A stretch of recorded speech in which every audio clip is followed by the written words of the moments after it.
Hey everyone, welcome to BrickVault. Today I am reviewing a bit of a throwback. This set is from 2008. It is the MX-41 Switch Fighter, set number 7647 from Mars Mission, the Mars Mission theme, which is basically an extension of an even older Mars space theme. So, the main ship we have here, this is the MX Switch Fighter in white and orange, actually has the ability to morph into a rover of sorts. You'll see that. And then this is also the little Martian attack fighter, which I actually kind of like the general look of as a little ship.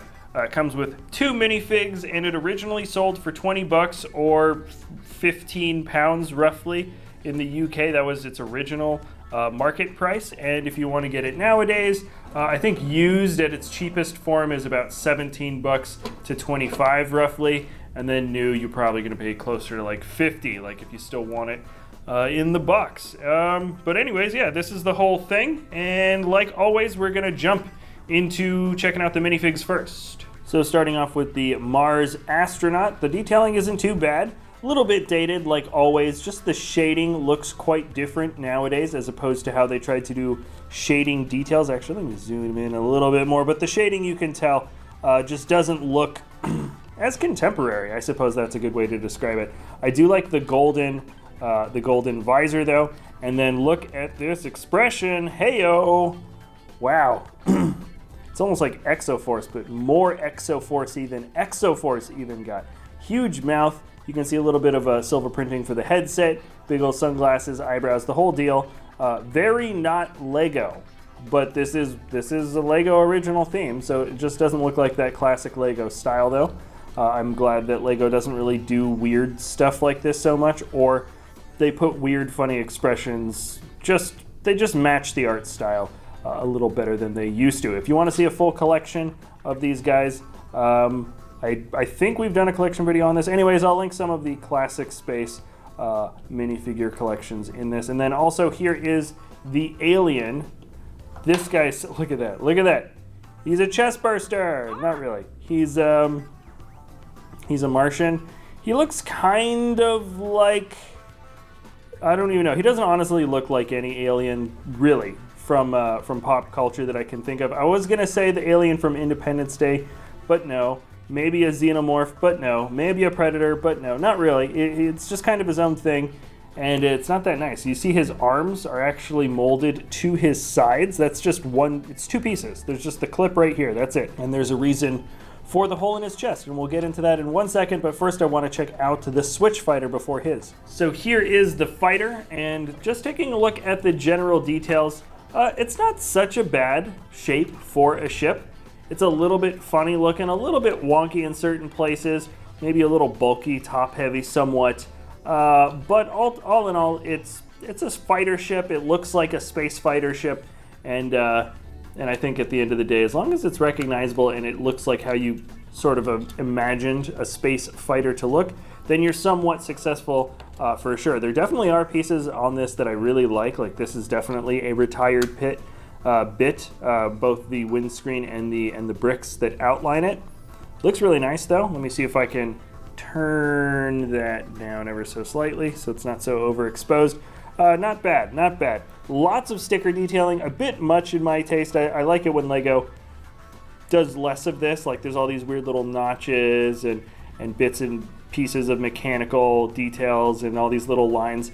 It's too much. It doesn't need to be so detailed because it breaks up the sort of uniform look. It's just like here, it's like all white, all orange, and then all this crazy weird detailing. Just, I don't know, just cause less is more in my personal opinion. So I think that also somewhat dates this set. Here is the energy crystal that powers the ship here, and that's kind of the source of the conflict within this entire theme. Is the humans and the Martians are both trying to mine and use different energy crystals. So here's like a little pod where they're keeping the crystals that I suppose he's transporting, and this little pin here kind of just holds it in place so it can't fall out. Kind of rests in there a little bit loose though. As you can see, this also slides back and forth. That's part of the morphing function, but we'll get into that in a second. First, let's get the pilot in the cockpit. Fits in nice and snug. Ooh, oh, does it close? Hold on, let's see if I can get that to fit better. Yeah, let's move him further forward so his head goes further down. There we go. Nice and easy. Fits in nice and snug. And yeah, the detailing's kind of funny. The thrusters in the back are just the wheels that are used for the rover. Definitely a kind of a strange looking ship from the back. And okay, let's do the rover morphing function. I don't know if there's any particular order to it. These bits fold in, and then it kind of clips into place. Clips into place. Did they both clip in? Yes, they did. And then boom, you're pretty much there. There's the rover. That thing also slides forward. So the cockpit is kind of somewhat sunk back into the body a little bit more.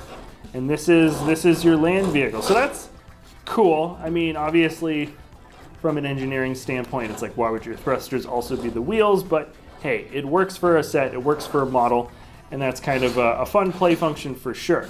Now, let's get into, oh, I gotta grab my alien guy. Here's his little ship.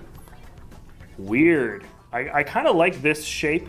Like, I like the ability to have these kinds of little sloped shapes. I think the actual ship itself is a fun little snub-nosed, sleek little fighter in its own weird way. But the weirdest thing, for sure, about this set is getting the pilot into his seat. So let me show you nice and close. I actually need to turn the light back up in order for you guys to see that a little bit better. But there it is. It's just a little clip piece kind of sticking out there. Chest burster hole, and there you go. You actually, I'm trying to see this with my eye and then also see it through the camera lens so you guys can. But there he goes. He sits in there and it actually embeds itself right into his chest. So how about that for a seatbelt? Kind of interesting. I like it with this, the gun's kind of folded up higher. He's got two sets of blaster cannons, I suppose. And you can also see that his little snub-nosed fighter is powered by the same energy crystal, which is a pretty consistent build quality. It's funny. It kind of wants to fall over a bunch, but that was the pin that they used for it. And anyways, yeah, that's a consistent thing. A lot of the ships and vehicles all have these little power crystals that power them. And yeah, it's the energy resource battle theme, I suppose, which I can sort of understand why maybe LEGO doesn't want to include that as a theme nowadays.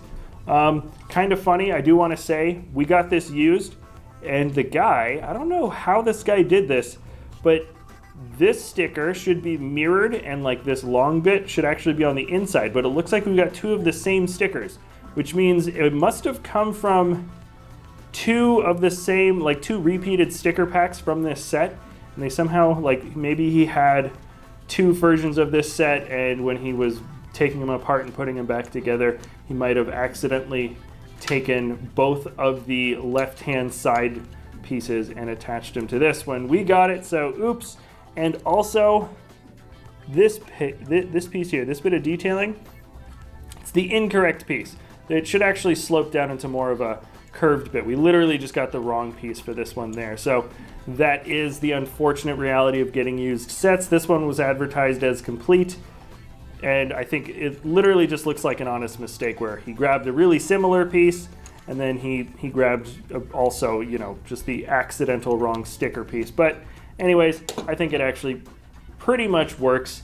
And let me make it look a little nicer. Also, let me just show you the instruction manual. We didn't get it. Actually, I think we did get a box for this, relatively damaged. But let me just show you the instruction manual. Kind of interesting. It does follow the same funny tropes of, you can see the dark gray is actually supposed to be black, like these are black pieces and stuff. But of course, the manual does that. Not for Technic pieces though. They definitely had a weird way of doing things. I also forgot to point out, let me just show you very quickly, these are flick missiles. They definitely work. The function of them works pretty well. Flick them out, you know the deal. And then also there are these two missiles on either side, larger ones, which look kind of interesting. They use the glass, the wine glass piece, and the little rocket back and stuff. Anyways, those are a couple of little weapons that are on top of the ship that I forgot to point out earlier. But anyways, being 235 pieces, selling for 20 bucks, it feels still like a $20 set nowadays, even though, of course, I would say maybe this design is a little bit wonky.